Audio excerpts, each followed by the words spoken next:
Muy buenas tardes. Agradecer de antemano al Colegio de Abogados y Abogadas por la invitación.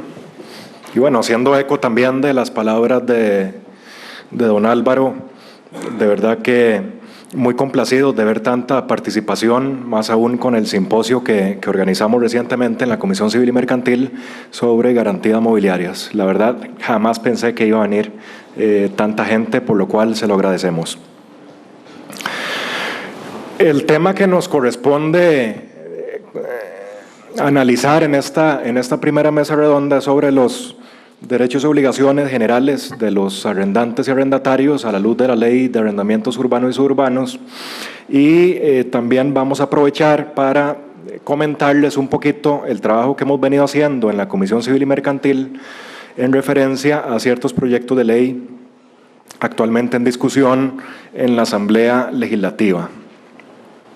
Inicialmente, para referirme al tema de derechos y obligaciones de los arrendantes y los arrendatarios, cuestión que mi compañero de mesa, el doctor León, va a analizar con más profundidad, sí me gustaría dejar sobre la mesa ciertas cuestiones o cuestionantes, interrogantes, como ustedes lo quieran visualizar, sobre este tema en particular a la luz de la ley actual.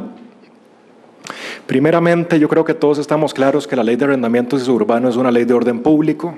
Al ser una ley de orden público, sabemos que todo convenio que contravenga expresamente sus disposiciones va a ser nulo y se va a tener por no puesto sin perjuicio del principio de conservación contractual, es decir, sin menoscabo del resto del clausulado. Sí me interesa dejar claro que en cuanto a los inquilinos o arrendatarios, efectivamente la ley establece derechos irrenunciables. Sin embargo, para los arrendantes o para los propietarios no es así. Y a veces se interpreta también este precepto en favor del arrendante. Quiero dejarlo claro, los derechos de los arrendatarios son irrenunciables, los derechos de los arrendantes no necesariamente son irrenunciables, como ustedes lo pueden ver a partir del artículo 44 hasta el 64 y 65 de la Ley de Arrendamientos.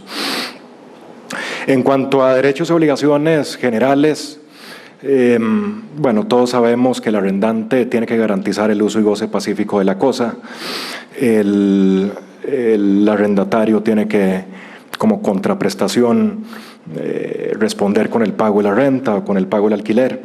Pero sí ciertos puntos específicos que me gustaría comentarles. Respecto a los condominios, que es algo que se da mucho en la práctica, efectivamente la ley 7933, la ley reguladora de propiedad en condominio lo regula, y la ley de arrendamientos más o menos se refiere a ello. Lo pongo sobre la mesa porque a veces en la práctica nos llegan contratos sumamente elaborados, entre comillas sofisticados, que contienen un montón de cláusulas que ya la ley de arrendamientos prevé. Entonces, yo a veces considero que, igual que los anglosajones en materia de arrendamientos, entre más simple, mejor, porque a veces meten las patas con cláusulas que van a ser nulas y porque van a contravenir la ley. En materia de condominios, ya está establecido que el arrendatario está sujeto a los reglamentos, el arrendatario está sujeto a la ley 7933 y el arrendatario está sujeto también a las decisiones que se tomen en asamblea de condóminos. Sin embargo, la ley de arrendamientos en este punto me parece que es poco clara en materia de las asambleas, porque lo que indica es que el arrendatario, el inquilino, tiene que cumplir con los acuerdos de asamblea anteriores a la firma del contrato de arrendamiento, o por lo menos las asambleas que le comunique expresamente el arrendante. Yo creo que esto debería regularse mejor en la Ley de Arrendamientos Urbanos. Y ahorita que no tenemos claridad en ese aspecto de las asambleas, importante regularlo contractualmente. Otro de los puntos básicos en materia de arrendamientos tiene que ver con los defectos. Acordémonos que el arrendante, el propietario, va a responder por los defectos o vicios sobre el bien, y lo que establece la ley en cuanto al arrendatario es que éste va a responder si este defecto consta por escrito, o por lo menos si es conocido por el arrendatario al momento de la celebración del contrato de arrendamiento. Bueno, esto es importante aclararlo también en la ley, porque ¿qué pasa entonces en ese supuesto donde efectivamente existen defectos, efectivamente el arrendatario los conoce? ¿Cómo se va a distribuir ahí la responsabilidad de las partes? ¿Van a responder ambos o va a haber una responsabilidad solidaria? Eso actualmente no está claro. En materia de mantenimiento, es otro de los temas medulares de las negociaciones en alquileres. Según la Ley de Arrendamientos Urbanos y Suburbanos, el mantenimiento a nivel general corre por cuenta del arrendante. Sin embargo, la ley es abierta en establecer a quién le corresponde responder por ese mantenimiento del bien. Lo que sí indica la ley es que el arrendatario tiene que avisar de inmediato al arrendante de la existencia de vicios o de reparaciones necesarias. Caso contrario, el arrendatario tiene que cubrirlas. Ese término inmediato a mí no me gusta, me parece que es un término muy subjetivo. La ley no lo aclara, no aclara la ley ese de inmediato a partir de cuándo corre ese aviso que debe dar el arrendatario al arrendante. También dice que, bueno, en caso de darse reparaciones, que el inquilino, el arrendatario, tiene que soportarlas razonablemente, o si no, puede pedir la rescisión del contrato o bien una rebaja proporcional en la renta. Aquí la ley tampoco es clara en el sentido de que ¿qué pasa si el arrendatario está disfrutando el bien? La ley no es clara si el arrendatario puede o tiene acceso a estos derechos, a estas facultades, esté o no esté disfrutando de la cosa. Y yo creo que eso es también importante de aclarar, que no se aclara, de una vez les adelanto, en las reformas que ahorita les voy a comentar. En cuanto a la conservación, bueno, sabemos que el inquilino es responsable de la conservación del bien, es responsable por los actos, dice la ley, literalmente, es responsable también por los actos que cometan sus familiares, trabajadores, clientes, huéspedes y visitantes. Yo creo que son términos también que hay que aclarar. No se aclara en el proyecto. ¿Qué se entiende por trabajador? ¿Qué pasa en un contrato de outsourcing? Si un contratista eventual, si ante un acto de un contratista que no es, desde el punto de vista laboral, un trabajador del arrendatario, si el arrendatario va a responder. El término cliente, ya sabemos que en materia de consumidor se puede hablar de consumidores o potenciales consumidores. No sé a qué se refiere la ley por cliente. Si llega una persona ahí simplemente a, perdón la frase, pero llega ahí a huesear y no hace nada y comete un acto, un daño, la ley no es clara. O por lo menos la ley lo que dice es que debería ser por actos de los clientes del arrendatario. Otro de los temas, el tema de las inspecciones.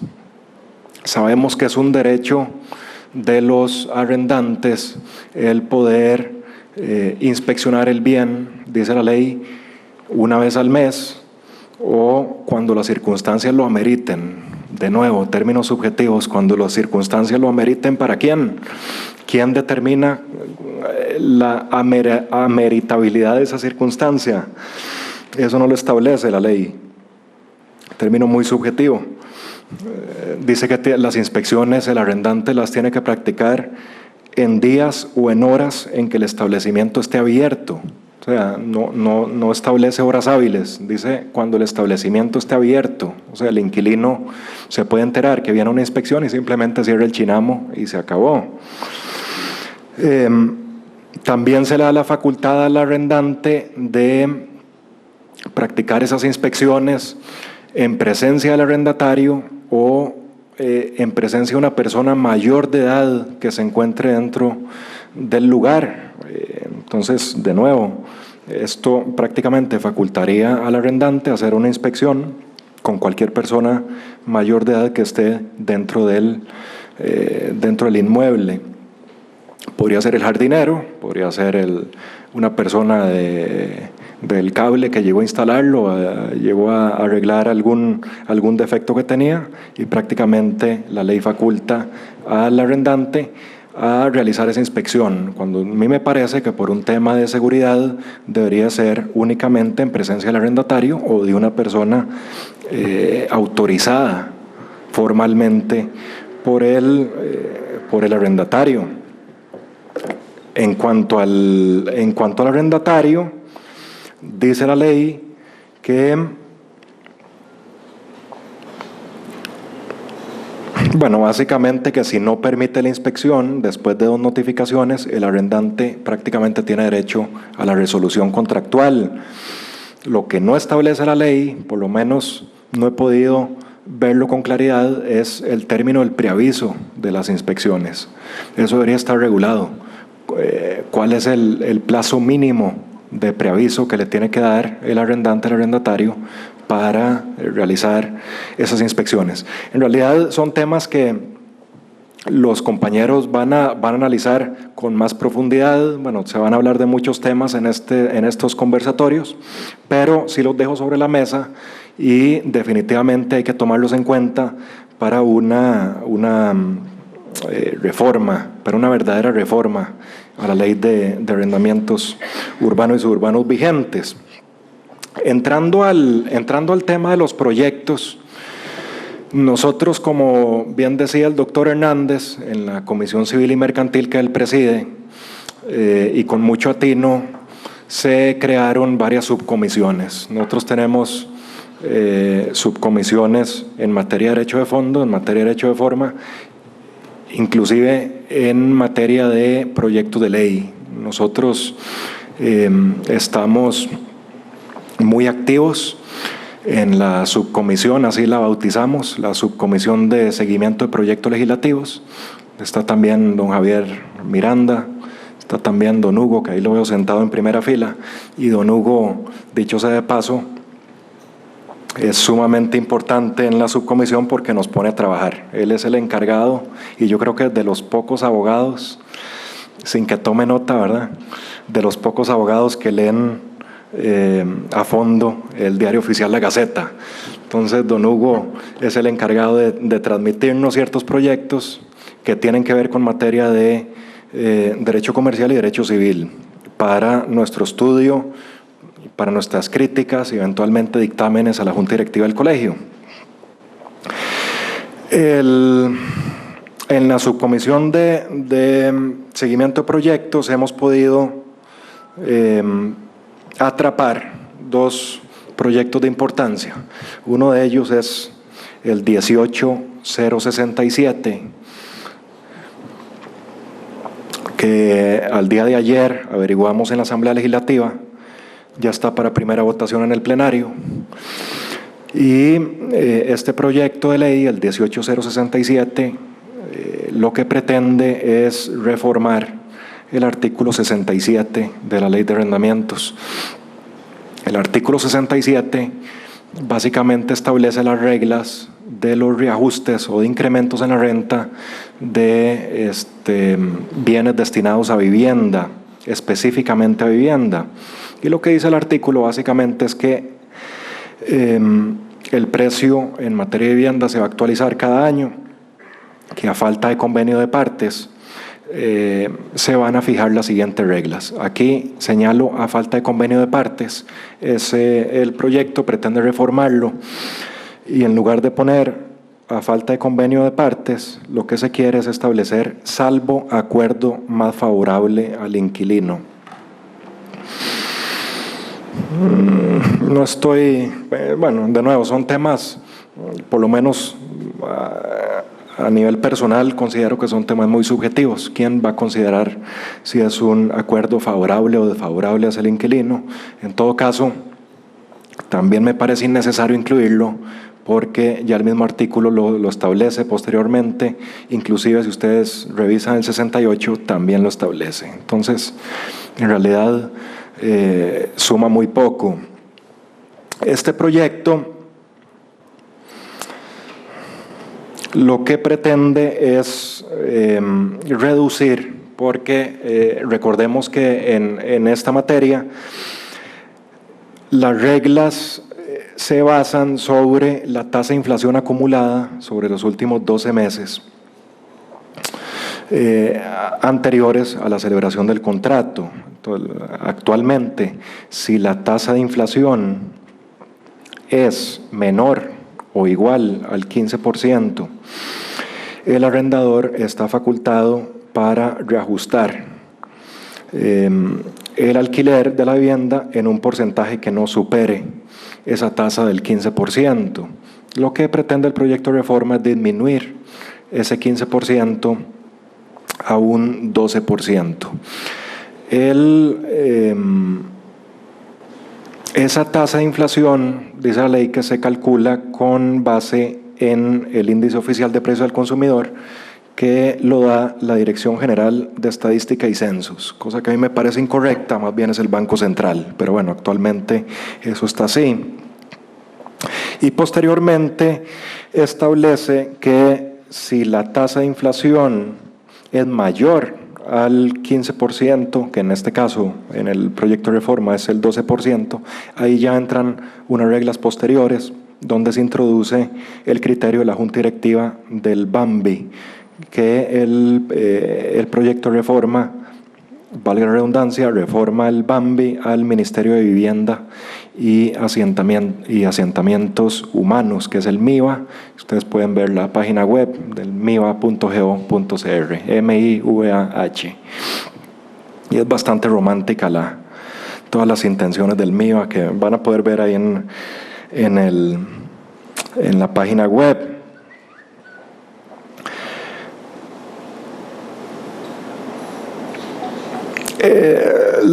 Posteriormente, hasta ahí llega esta reforma, o sea, es decir, elimina el BAMBI, mete al MIVA, elimina el 15% y modifica la tasa de inflación al 12%. Igual quedan las reglas para las rentas en materia de viviendas en moneda extranjera. Si se pacta en moneda extranjera, la regla del actual 67 no se modifica. Y en otros destinos, por ejemplo, el destino comercial también queda incólume, que eso lo vemos en el artículo 69. O sea, este proyecto no toca el artículo 69, como sí pretende el diputado, me parece que era Oscar López, introducir también los temas de locales comerciales a estas mismas reglas de vivienda, que a mí, en mi criterio, es una barbaridad. Y espero que no pase, pero en este proyecto de reforma no se modifica el artículo 69, es decir, sigue rigiendo para temas de vivienda. Y bueno, el porcentaje del ajuste, yo no soy economista, pero evidentemente favorece al inquilino. Esta ley, por más que quiera llamarse, que yo creo que debería llamarse Ley de Protección al Inquilino, evidentemente la reforma también va balanceada, no balanceada, sino más bien volcada en pro de los derechos del inquilino. El otro proyecto es el 18427. Este proyecto no ha pasado a plenario, aún está en estudio en la Comisión de Asuntos Jurídicos, por lo menos así nos dijeron ayer en la Asamblea Legislativa. Le repito, el número es el 18427. Aquí pretende reformar varias disposiciones de la Ley de Arrendamientos. Número 1, pretende reformar el tema de la garantía. el depósito de garantía, como se le denomina en la costumbre mercantil, lo regula mal. Si ustedes ven la exposición de motivos de ese proyecto, el 18427, es muy pobre. Es una exposición de motivos, no toma más de 2 páginas y simplemente se pretende reformar porque así se da en la práctica. Eso, hasta ahí llegó la creatividad del legislador y sus asesores. Entonces, en el tema de la garantía, lo que dice el legislador, y se enfoca mucho en este tema, bueno, se enfoca mucho en 2 líneas, es que definitivamente tiene que regularse en la ley de arrendamientos, y lo que hace es introducir un último inciso, el artículo 11. El artículo 11 es el que establece el contenido mínimo del contrato de arrendamiento, y al final el legislador introduce un último inciso que dice monto del depósito, punto y para de contar. Entonces ya con eso, según el legislador, ya con eso queda totalmente, integralmente regulado el tema de la garantía.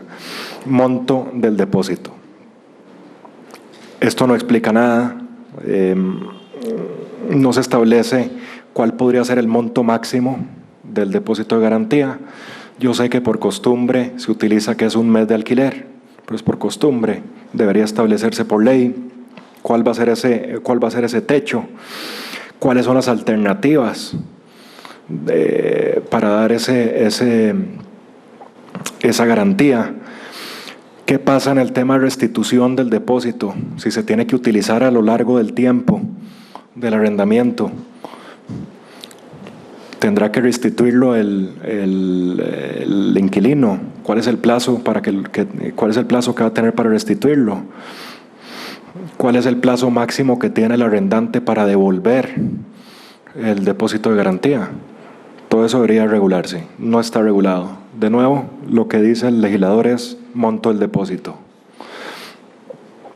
Otro tema que se pretende regular en este proyecto, que se pretende reformar, en este proyecto, es en cuanto a las reparaciones, que ahora mencionábamos al inicio.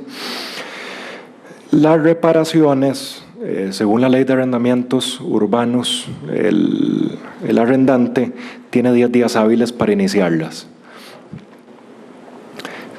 En este proyecto de reforma se le quiere dar un plazo máximo al arrendante para concluirlas.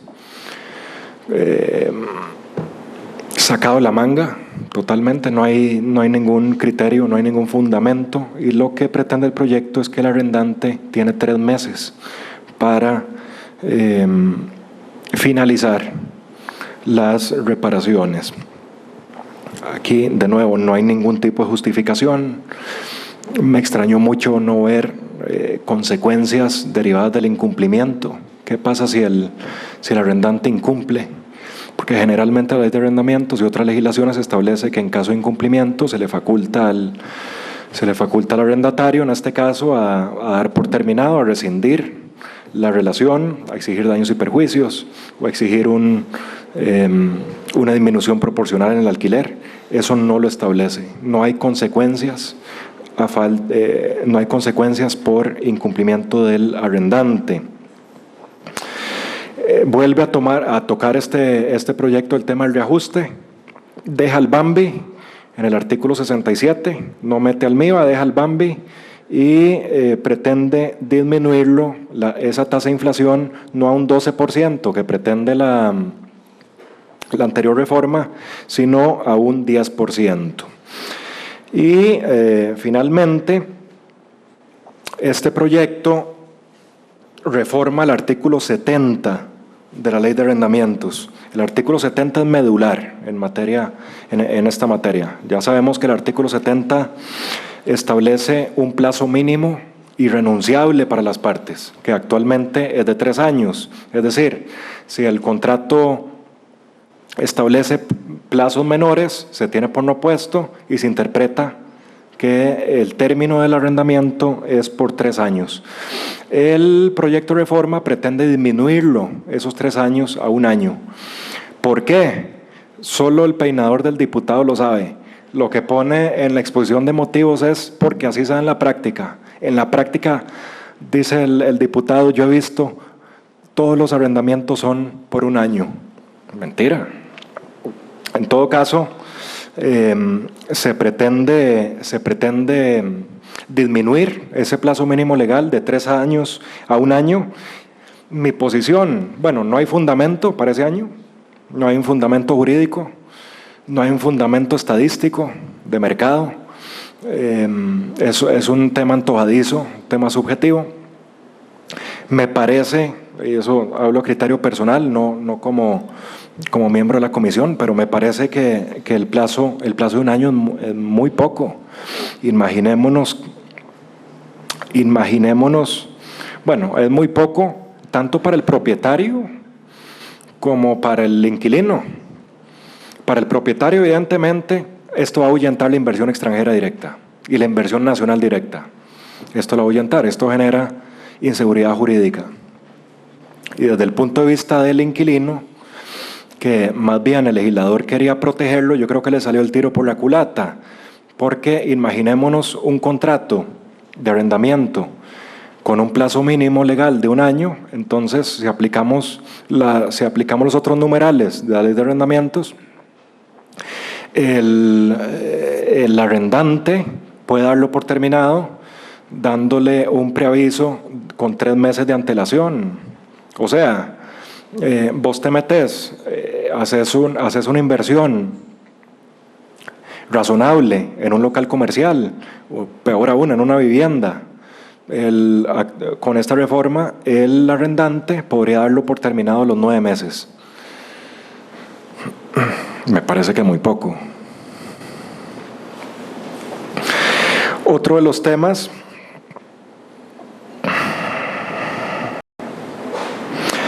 actualmente el inquilino puede dar por terminado el contrato de arrendamiento y de nuevo, estos temas aplican para temas comerciales o temas de vivienda. El inquilino puede dar por terminado el contrato dando un preaviso con 3 meses de antelación. Y esto sí tiene que quedar muy claro, yo sé que es básico, pero actualmente el arrendante tiene que sujetarse al plazo mínimo legal. Es muy difícil para el arrendante desvincularse de ese arrendamiento, tiene que apegarse al plazo mínimo legal, salvo exista algún incumplimiento, obviamente, que también se van a analizar en estos conversatorios, y ahí entra también la ley del monitoreo arrendaticio. Pero apartando esos temas de incumplimiento, el arrendante tiene que cumplir con el plazo mínimo legal, que actualmente son 3 años, la reforma pretende hacerlo 1 año. Pero el arrendatario sí puede, el inquilino sí que puede darlo por terminado cuando guste. Y la ley lo faculta a darlo por terminado dando un preaviso con 3 meses de antelación. Este proyecto, el 18427, finalmente también disminuye ese plazo de preaviso del inquilino al arrendante de 3 meses a 1 mes.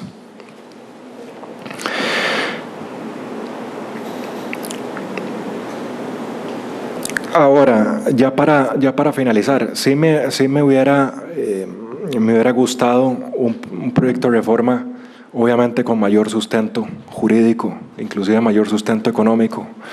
Desde mi punto de vista es muy pobre, se queda muy corto, la justificación es muy vaga, ya ustedes lo van a poder ver. El plazo es muy corto. No me parece que genere seguridad para el inquilino, me parece que le rebota más bien a la seguridad de los arrendatarios. Hay un tema ahí jurisprudencial, hay un sector de la jurisprudencia que faculta al inquilino,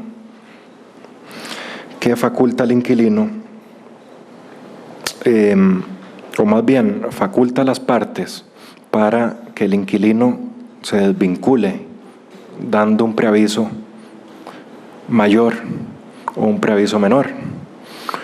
Por ejemplo, que un contrato establezca que el inquilino tiene que dar aviso con 4 meses de antelación en lugar de 3 meses, o que el inquilino puede dar por terminado únicamente dando aviso con 1 año y medio de antelación. Yo creo que este tema tiene que aclararse porque jurisprudencialmente esto no está claro. Hay un sector jurisprudencial que establece que esto sí es posible y hay otro sector jurisprudencial que establece que esto no es posible, que hay que apegarse al tema de los 3 meses. De nuevo, estos plazos aplican para todo tipo de arrendamiento, no solamente para vivienda, aplica también para temas comerciales. Se dejó muchos temas, como lo vimos al inicio. Lástima que no se incluyeron en el proyecto de reforma. No se incluyó el tema del leasing, que me hubiera parecido interesante incluirlo. El tema del leasing inmobiliario, los arrendamientos con opciones de compra. Eso no está incluido. Pero bueno, es lo que tenemos. Nosotros en la comisión vamos a seguirle dando seguimiento sin duda a estos temas. Emitiremos nuestro criterio a la Junta Directiva para que se pronuncie. Y ya sin más, ya no les quiero quitar más tiempo. Muchísimas gracias por su atención. Ahora, a veces el precepto constitucional cuando habla de justicia pronta y cumplida, a veces nos enfocamos mucho en pronta y cumplida, pero la justicia tiene que ir, olvidamos el término justicia, la justicia tiene que ir favorable hacia las dos partes. Yo entiendo que esto es una ley proteccionista al inquilino, yo entiendo que existen leyes proteccionistas en materia de distribución al distribuidor, al representante de casas extranjeras, en materia laboral, en materia de consumidor, pero no hay que olvidar ese término. Y al momento que nosotros nos toque ponernos el sombrero de inquilino o el sombrero de arrendatario, yo creo que deberíamos de seguir normas un poquito más claras. Muchísimas gracias por su atención.